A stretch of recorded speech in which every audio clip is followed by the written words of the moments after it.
Andrew from Outlier CrossFit. I'm here with John, another coach at Outlier. We're going to be here to show you how to do these freestanding handstands that are coming up in Halloween Showdown on Halloween. Okay? So the first thing we're going to talk about is positioning. And there's three parts to that. You got the head, you got the hands, and you got the hips. So the first thing we're talking about is this head position. So I'm going to have John go ahead and get in a handstand for me. I want you to see he puts his head through and looks at that wall behind him as opposed to the ground. What that does is it gets his center of mass for him, for his dude, is going to be in his chest, gets it nice and center for this handstand so he can balance. Go ahead and come down for me. For guys, our center mass is higher, so we're going to have to punch that head through because that's where our balance is going to root from. For ladies, it's all about the hips. So when he gets up to this next handstand, I want you to look at his hips. He's going to squeeze his glutes and squeeze his abs, keep those hips in line with the rest of his body so he doesn't get that arched back position. Go ahead and get up there for me. Good. He's got his body in one straight line here. What that does is allows him to stay nice and balanced. And this is the most important part for females in their balance.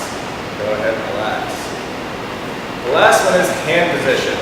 Now with handstand push-ups, you'll have people going a lot wider, you get shorter range of motion, they can bust the reps out faster. But when it comes to holding a handstand, you want those hands to be about shoulder width, maybe a little wider, because that's the most efficient position to hold yourself up. So he's going to face the camera for this one. I want you to look at his hand width. It's going to be a little bit wider than shoulders. That's what we're going for. Okay, what that does, it makes it a lot easier on the muscles to hold that position. Go ahead and relax.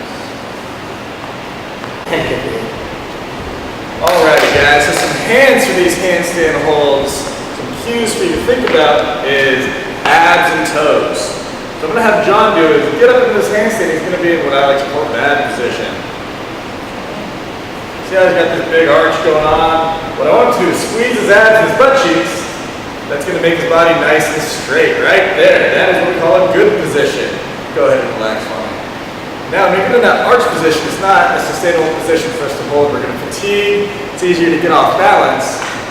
Guys, you can get away with it a little bit more because your center of mass is higher.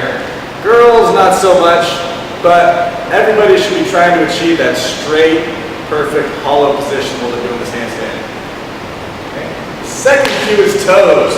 Point them to the ceiling, keep your feet glued together. So for this one, I'm going to have John get back up there. And I want you to see his feet are together and his toes are pointing towards the ceiling. What that's going to do is help keep your body in line, make it easier to squeeze those abs, squeeze the butt cheeks, and balance ultimately. Because when you get any little bit off from that center line, they're going to fall down. Go ahead and relax.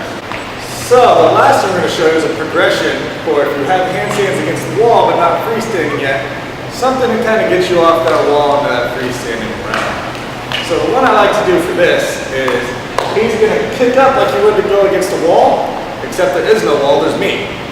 So I'm going to kick up and try and stop himself, but I'm there to kind of hold his feet so he doesn't kick over and fall. And then when he's up there, I'm going to hold him as little as possible so he's trying to balance himself.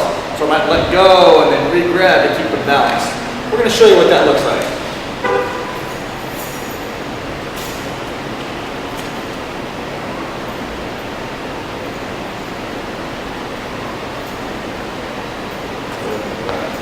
So ultimately you're going to find when you're holding this handstand, you aren't going to be completely static. Your hands are going to have to move little by little.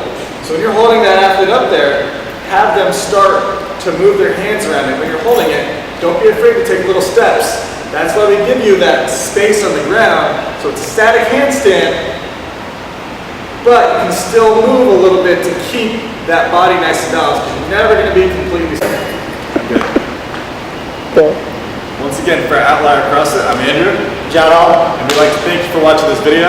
We also have more of these videos on our YouTube page, which is youtube.com/outliercrossfit, and also our website, outliercrossfit.com, where we have a blog where we post all these videos along with other articles about the movement, the why, the how, along with instructions for obtaining gymnastic skills and weightlifting.